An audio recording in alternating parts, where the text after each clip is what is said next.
Palmeiras fez o impossível e coloca a maior remontada da história da Libertadores. Hoje vai ser difícil de gravar esse vídeo, viu? Porque não sei nem como que eu sobrevivi a esse 4-0. E o nome da vitória é Alan, né? A base sempre salva. João Paulo Sampaio é o maior que já passou pela história desse clube.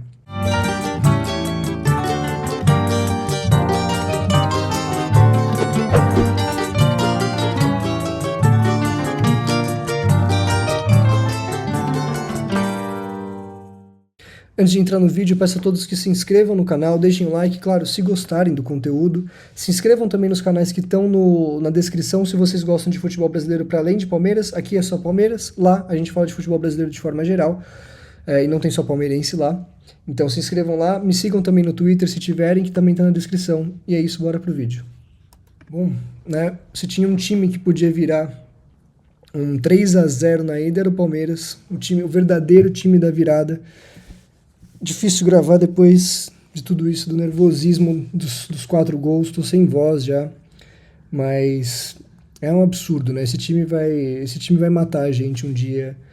Nada no Palmeiras pode ser simples, né? Sempre tem que ser difícil, sempre tem que ser no último minuto, né? No dedinho a mais. E a gente vai pra final contra o Flamengo. Não sei se eu sobrevivo a essa final, pra ser bem sincero, mas o importante é que o Palmeiras passou 4-0.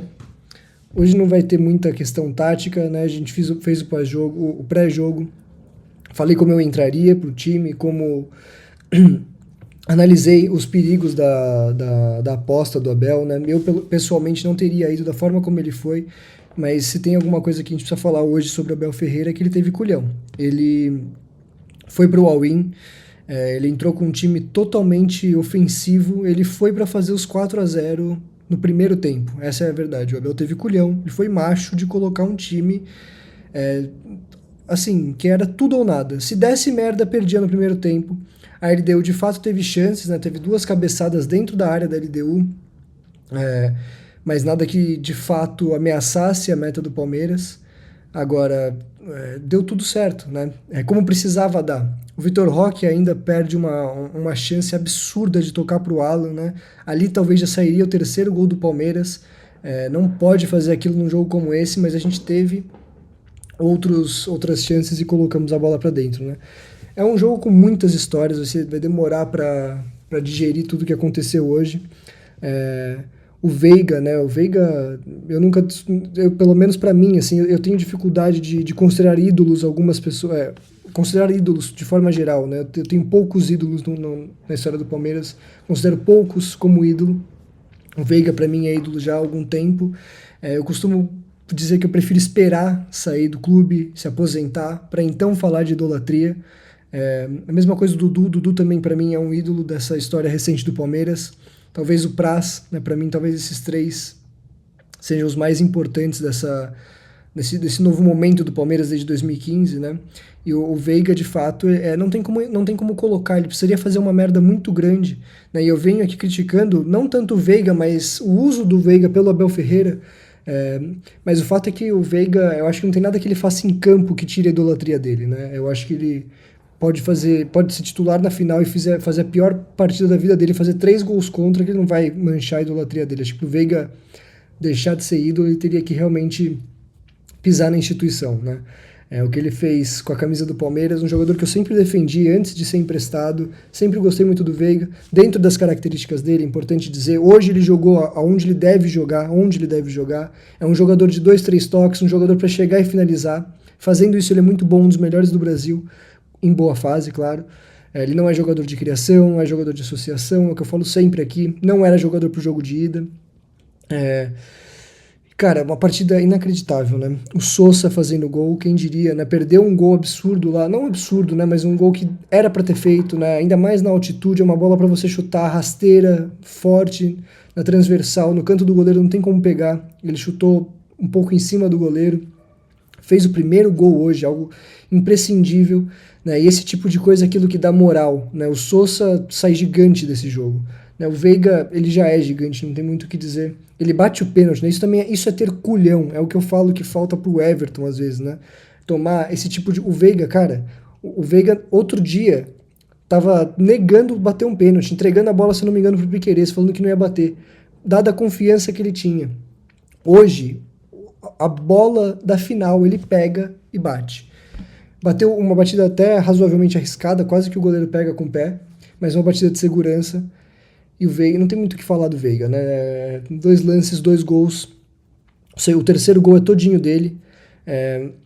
Mas a gente precisa falar sobre o Alan, né? Não tem muito... Eu quero falar um pouquinho sobre o Abel Ferreira antes de falar sobre o Alan, né? Porque o Alan é um absurdo, né? Alan e João Paulo Sampaio, né?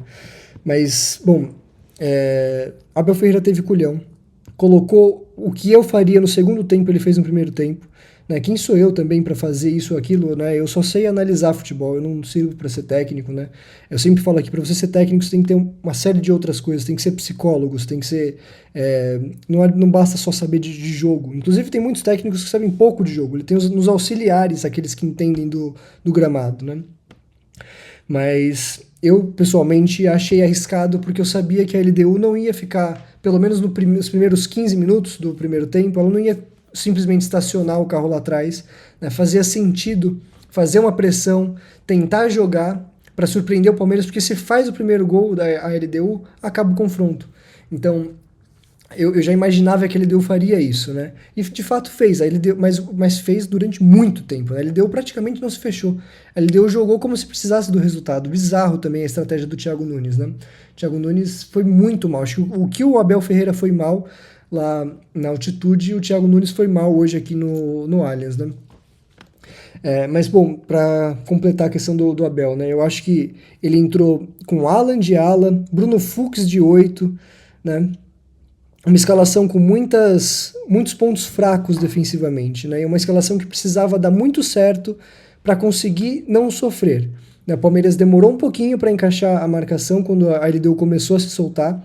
O Palmeiras teve 10 ótimos minutos, estava muito apreensivo até ali por volta dos 17 minutos, quando estava 1-0 eu comecei a achar que não ia dar, porque a LDU estava começando a se encontrar em jogo, não só defensivamente, mas também encontrando espaços para avançar, para desenvolver o jogo, né? E ali eu comecei a ficar bastante preocupado, para ser bem sincero. Como vocês sabem, eu sou um pessimista nato, né? Tanto na vida quanto... talvez por isso seja palmeirense, né? Palmeirense tem um pouco disso, não todos, claro, né? Cada um torce como tem que torcer, né? Não tem uma regra. Mas eu sou muito pessimista, acho que tava 4-0 e para mim, a qualquer momento ele faria 5-4, sabe? É uma coisa totalmente irracional. Mas ali quando tava 1-0, a LDU começando a se encontrar nos espaços defensivos, eu comecei a ficar bem apreensivo.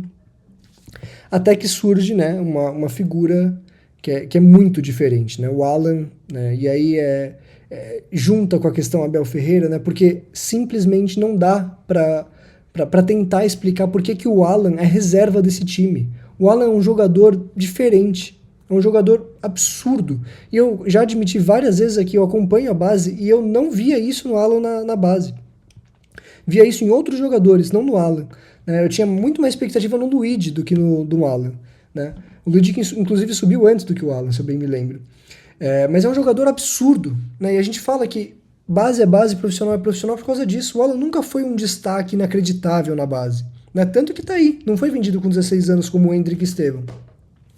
Agora, quando ele vai pro profissional, cara, ele parece mais maduro do que Estevam, parece mais maduro do que Hendrick, do que Luiz Guilherme. Eu sentia isso um pouco no Kevin também, um jogador muito maduro, talvez não tão fora de série, mas muito maduro quando sobe pro profissional. E o Alan é esse jogador. O Alan sai do time, talvez nos melhores momentos dele no Palmeiras. Tava variando, mas o time estava variando, né? O time estava instável, não era o Alan. Ele faz um grande Mundial, talvez um dos melhores jogadores do Palmeiras no Mundial. E ele simplesmente sai do time e não volta mais. E o Abel tenta o Facundo, o Abel tenta o Maurício, o Abel tenta o Veiga. E ele não tenta o Alan como meia pela direita. E isso se impõe. O Alan tem que ser o meia pela direita desse time.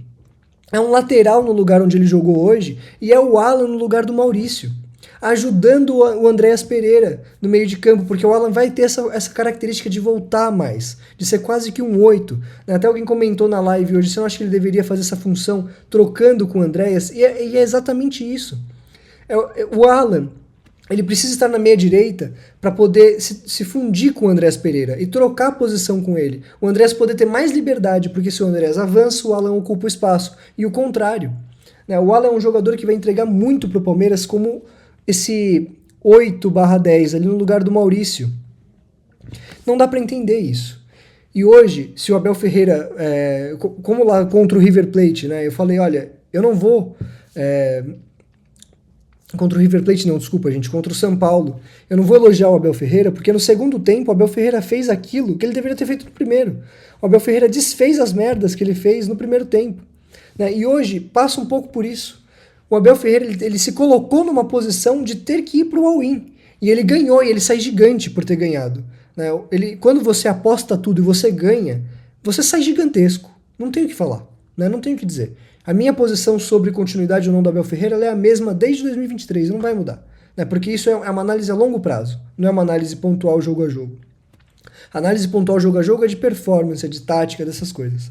Agora, quando você aposta e ganha, você sai gigante. Mas o Abel Ferreira ele se colocou nessa posição de ter que apostar tudo. E ele foi pro all-in no primeiro tempo. Eu não teria ido. Eu teria ido com pelo menos mais um jogador defensivo, dando mais liberdade pro time ofensivamente, mas se resguardando atrás. O Abel Ferreira não fez isso. Ele colocou todo mundo e ele ganhou. E aí não tem o que dizer. Ele teve culhão, ele teve muito culhão para apostar tudo e sair do Allianz com 4-0. Isso é absurdo. Nunca aconteceu na história da Libertadores. E tem gente ainda que não acha o Palmeiras o maior time dessa competição. O Palmeiras já estava entre os primeiros dessa competição antes do Abel Ferreira. Porque apesar de um título, o Palmeiras já era um dos líderes de todas as estatísticas da competição. Hoje o Palmeiras não é mais só em estatística, é também o maior campeão e precisa conquistar esse tetra. A gente não pode deixar o Flamengo conquistar o tetra. Isso é questão de vida ou morte. Né? A final vai ser um dos jogos mais históricos da história do Palmeiras. Né? E esse elenco tem que estar pronto para isso. O Palmeiras precisa se organizar defensivamente para essa final. Precisa encontrar soluções defensivas para essa final. Porque mesmo hoje sofreu defensivamente em alguns momentos do jogo, né? Então, sobre o Abel Ferreira, é isso que eu tenho a dizer. Eu não acho que ele merece todos os elogios do mundo, porque foi ele quem se colocou na situação de hoje ter que fazer o que fez. Né? O que ele fez na altitude é um absurdo, é indesculpável. E ele precisa aprender com o que ele fez lá. Ele precisa aprender com o que aconteceu contra o Flamengo. Ele precisa aprender com o que aconteceu com o Botafogo ano passado. Se ele aprender, ele dá um passo além na carreira dele. Ele dá um passo além como técnico. Quando eu falo que o Abel precisa aprender com os erros, não é porque eu odeio a pessoa Abel Ferreira, é porque eu amo a Sociedade Esportiva Palmeiras e eu quero o melhor pro clube. E o Abel Ferreira ele tem condições de ser um técnico melhor do que ele vem sendo desde 2023. E ele mostrou isso hoje.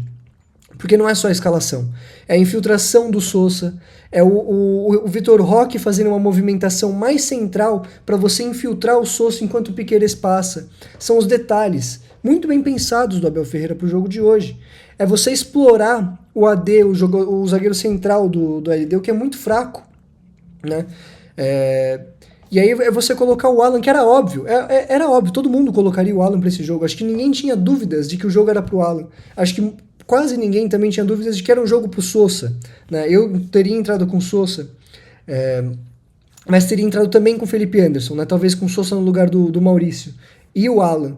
E aí você pode jogar com 3 zagueiros mais o Aníbal Moreno. Né? Eu, inclusive, talvez pensaria até não entrar com Flaco Lopes nesse jogo. Né? Enfim, as possibilidades eram inúmeras. O fato é que o Abel Ferreira apostou tudo e ganhou. E não tem mais o que dizer sobre isso.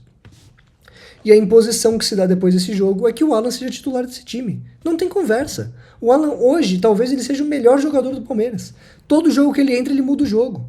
E quando joga titular como hoje, ele não sente nada. Cara, o moleque é um moleque, ele acabou de subir da base. E ele não sentiu um jogo que o Palmeiras precisava vencer de 4-0 em casa para ir para a final. Para disputar talvez o seu maior jogo da história. Se o Palmeiras ganha essa Libertadores, ele é o primeiro tetra da história da Libertadores. É para coroar a história do maior time dessa competição. Se o Flamengo ganha, a coisa muda. Ele vai ser o único tetra do Brasil. Ainda que o Palmeiras tenha, mesmo que não tivesse ido para a final, o Palmeiras já era o líder de finais em relação aos brasileiros. Então o Palmeiras precisa se preparar para essa Libertadores, para essa final. Bom, falar um pouquinho sobre o resto do time. Bruno Fux, né, o que eu falei para vocês? Não joguemos o Fux aos cães, né? Não descartemos o Fux. O Fux é um bom jogador, mas ele é um jogador para jogos específicos, é um jogador para elenco, não para time titular. O Fux é um jogador quando você vai jogar contra um time que vai se postar, é um jogador para quando você precisa de resultado. E eu falei desde o começo do jogo que entraria com o Fux numa linha de 3, porque ele te entrega passe, né? Ele te entrega finalização. Ele já fez 2 gols pelo Palmeiras, certo? E hoje ele fez o segundo gol, com mais uma participação interessante do Vitor Roque. Né? Acho que o Alan é o grande jogador do time, né, no jogo de hoje. Acho que o Andréas Pereira é o segundo. E aí você tem Vitor Roque e Veiga, né, 2 jogadores também. A vitória passa pelos 4, né? Mas o Fux é um jogador muito importante. Ele erra um passe absurdo lá atrás em um momento do jogo, querendo me matar. Quase que eu tenho um infarto aqui em casa. Mas de todo modo, a partida dele de forma geral é muito boa. E é muito boa porque ela oferecia a ele aquilo que ele tem de melhor, que é criar, construir desde trás. Ele não tem velocidade física característica para ser volante. Ele é um zagueiro. Mas é um zagueiro para você jogar com 3 zagueiros quando você precisa fazer o que precisava fazer hoje. Virar um jogo, ganhar um jogo contra um time que vai se defender. Ainda que a LDU não tenha se defendido tanto, eu vou falar um pouco sobre isso. Murilo e Gomes, uma partida muito segura do Murilo, uma partida bastante insegura do Gomes. Eu tendo a achar que é por causa da questão física. É uma sequência gigantesca de jogos que o Gomes vem, né, jogando em alto nível, em alta intensidade. Então acho que ele sentiu fisicamente, mas uma partida muito interessante do Murilo para dar também um pouco de continuidade, né, nessa volta da lesão dele. Piquerez, uma partida razoável também, não gostei tanto da partida do Piquerez, que vem mal há algum tempo, mas uma partida correta, apesar de não ser ótima individualmente. Flaco e Roque, achei os dois muito inseguros, não inseguros, muito ansiosos no primeiro jogo, no primeiro tempo, né? Com a volta do segundo tempo, parece que se acalmaram um pouco, entenderam melhor que era só colocar a bola no chão que dava, né? E o Vitor Roque e o Flaco fazem uma boa partida, o Flaco fica até o fim, muito importante para segurar essa bola lá na frente. Não fez uma boa partida, é verdade, o Vitor Roque no segundo tempo estoura de jogar bola, né? O Flaco não fez uma boa partida, mas foi muito importante taticamente. E aí você tem o Sousa, uma partida muito interessante do Sousa também. O Felipe Anderson é um jogador que quando vai mal é nota 7, né? E aí a gente tem o Andréas, que jogador é o Andréas Pereira, né? É um jogador que tem jogado, tem sido sobrecarregado no meio de campo do Palmeiras, é algo que o Abel precisa ver, e é mais uma coisa que se resolveria com o Alan no meio de campo desse time. Você resolveria a questão do Andréas Pereira. Então é um jogador que vem jogando sobrecarregado e vem entregando mesmo assim, né? Hoje ele marcou, ele distribuiu bola, ele correu atrás, ele fez cobertura. Cara, ele fez tudo. O Andréas Pereira fez tudo. Ele só não foi melhor do que o Alan, porque o Alan, hoje ele fez uma partida que poucas vezes eu vi na vida. Uma coisa inacreditável que o Alan fez. Toda bola que ele pegava, ele driblava 3. Isso não existe. Que jogador faz isso no mundo hoje? O Alan é um fenômeno. Hoje ele foi um fenômeno. Um absurdo que o Alan fez hoje. Cara, o lance do pênalti é inacreditável. Eu não lembro do Estevão fazer aquilo pelo Palmeiras. Ele ainda sofre o pênalti. Parece que hoje ele encarnou a técnica do Estevão e a força e inteligência do Endrick. É uma coisa impressionante o que o Alan fez hoje, gente. A partida do Alan é magnânima, é absurda, é inacreditável. Assim, eu não tenho mais palavras para dizer alguma coisa sobre a partida do Alan. E aí a gente entra em João Paulo Sampaio, né? Porque enquanto eu falo torcida do Palmeiras, analistas, eu não sou jornalista da mídia, mas, né, jornalistas da mídia, todo mundo dá os louros da vitória, e mais uma vez os louros serão dados ao Abel, é preciso falar de João Paulo Sampaio. Esse cara é um acontecimento na história do futebol brasileiro e principalmente na história do Palmeiras. Ele é top 3 pessoas que já passaram por essa instituição. João Paulo Sampaio é um deus para essa instituição. É preciso entender qual que é a potência dele para esse time, para esse elenco, para essa instituição, para esse clube, para a Sociedade Esportiva Palmeiras. O João Paulo Sampaio transformou uma base nula numa base das maiores do mundo. Estava falando isso hoje em live. Hoje tem jogadores que preferem vir para o Palmeiras na base, no sub-12, no sub-15, do que para o Barcelona, do que para o Real Madrid, porque entendem qual que é a força de desenvolvimento técnico dos jogadores na base do Palmeiras. Ele é um cara que levou o Palmeiras para o mundo. com a base. E a gente teve 2020 com a base, a gente teve 2021 com a base, e a gente está chegando à terceira final com a base resolvendo, certo? Porque quando a água bateu na bunda, quem resolveu foi a base mais uma vez. O nome do jogo é Alan, e o sobrenome do jogo é João Paulo Sampaio, tudo bem? É isso que está acontecendo no Palmeiras. Esse cara é um absurdo. A gente precisa, acho que talvez a gente morra antes de entender o tamanho desse cara para a Sociedade Esportiva Palmeiras. Não é Abel Ferreira, não é Leila, não é Barros, é João Paulo Sampaio. Sem ele não teria o dinheiro que tem, sem ele não teria o retorno técnico e futebolístico que tem. Sem ele o Palmeiras não seria metade do que é hoje, né, desde 2015 para cá, certo? João Paulo Sampaio é um dos maiores caras que já passaram por esse clube. E é preciso dar os louros a ele. Mais uma vez, um cara que ele formou, que ele desenvolveu, resolve a coisa pro Palmeiras. Resolve. Sem o Alan hoje, a gente não teria saído do segundo gol. Porque o Alan simplesmente colocou o jogo no bolso. Alan e João Paulo Sampaio. Esses são os nomes do jogo de hoje. Eu não vou para Campinho, eu não vou analisar mapa de calor, porque eu não tenho nem condições de fazer isso. Eu ainda preciso dirigir, não vou ficar aqui hoje. Então, vai ficar por aqui. Já ficou um vídeo mais longo do que eu gostaria. Eu acho que eu falei... Eu nem sei também o que eu queria falar. Acabou o jogo, eu abri aqui para conversar um pouco com vocês. Não tem muito... É difícil falar alguma coisa depois do que aconteceu hoje. Nem tô com muita voz mais. Mas é isso. Uma boa noite a todos. Eu vejo vocês terça-feira na live do Sai Jogando, então se inscrevam lá no Sai Jogando, pra gente comentar a final entre Palmeiras e Flamengo e também a rodada do Brasileirão, porque tem rodada do Brasileirão no fim de semana. Então se inscrevam lá no canal. E é isso, um abraço a todos. Eu não sei nem o que dizer, a gente tá na final. E se ganhar essa final, a gente tá no próximo Mundial de Clubes. Gente, vocês têm noção do tamanho desse jogo? Vocês têm noção? É o primeiro tetra e a garantia do próximo Mundial, da participação do próximo Mundial. Não tem mais nada a falar sobre isso. Um abraço a todos.